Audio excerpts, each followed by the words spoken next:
Hi everyone, it's Maria, and I wanted to come at you for a quick update on both the channel and the two things that I finished so far for Nonfiction November.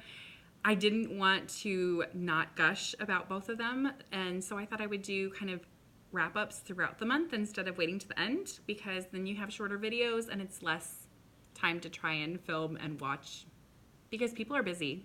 Kids are always interrupting. So that said, first up, my channel name is Read, Create, Repeat. I finally sorted out that mess. I did not realize in my hiatus that I had changed it with my Google. It had switched everything to my actual name, which is fine, but I wanted to keep my YouTube stuff separate. I will always be reading and creating and repeating. I'm still homeschooling. I just decided to shorten it a little bit so it's a little bit easier for people. So if you want to find me, that's what happened. Hopefully it'll be fine and I won't do it again. So that said, let's get to the good stuff. The two books that I have finished, and it was so hard deciding what to start with because I have a good lineup and there's more that are even like on the wait list of things that I want to read but probably won't get to because of robotics season. First book that I grabbed and finished was Caitlyn Doughty's Will My Cat Eat My Eyeballs? I have been waiting for this since she finished her last book. I love this woman.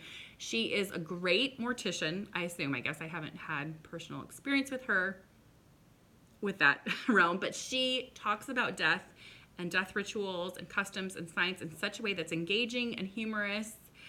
It has some really fun illustrations throughout, like you can kind of see that each one. These are all kids' questions about death, and she answered them all with such wit and thorough.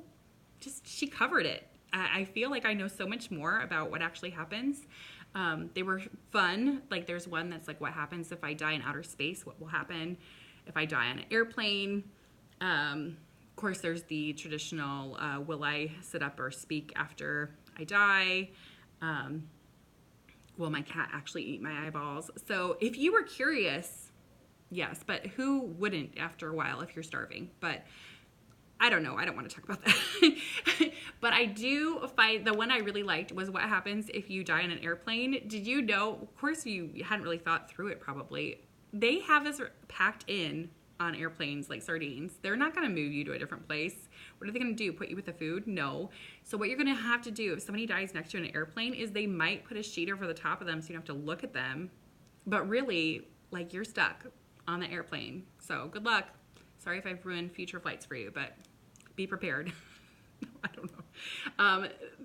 Yeah, they might move them to an empty seat, but ugh. There are a couple different really interesting questions in here. I highly recommend picking it up. I read it really fast because it was so fun. The next one is What's Math Got to Do With It by Jo Boaler. I am reading a lot of math books because I'm trying to kind of redesign how I think about math, how I'd instruct math with my kids. This is written to parents, educators, people who are just interested in how we learn math better. Lots of great takeaways from this, and I'll probably do a more extensive video on how my math education theory is changing. But the main takeaways that I really liked was stop focusing on the math rules and look at it as a flexible number system that you have to kind of look at from different angles. Every time you give a problem, it shouldn't be like 20 of the same kinds of problems with increasing difficulty. It should be like two really interesting, 1 second, sweetie. Yeah, I'm not gonna finish this. Oh, let's finish. Two interesting questions that really engage a kid. Like nobody expects like two trains to be heading on the same track in the same direction. Like that's just not a realistic thing. So kids just check out when you ask them questions that have nothing to do with the bearing of real life.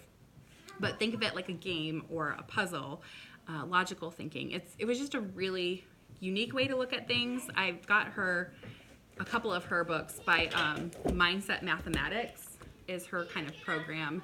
And she takes big ideas week to week and you kind of break them down into larger projects. And it was just a lot more engaging, more fun. Can you be a little bit quieter, please? The last thing that I wanted to say about this was she talks about the importance of consistently showing your work, maybe making it on a smaller scale and then enlarging it instead of getting lost in the number details. And she said a lot of times the lower performing math students are the ones that don't show their work or show their answers as well. So getting in the practice of showing work better. So anyway, those are the big takeaways I have from this. I really, really think if you are a person who works in the education community, or you have a kid who is maybe a little bit more reluctant with math, maybe pick it up. She even has a chapter in here on trying to work with your school system and your educators to see what they're doing and if there's any way you can support them or even encourage them to look at other options. So those are the two that I read so far. How's your nonfiction November going? I can't wait to hear more. It is snowing out here, so that's why all the snow boots and hot chocolate talk, because it's the first snow that's sticking, and that's exciting. So I will talk to you later. Bye.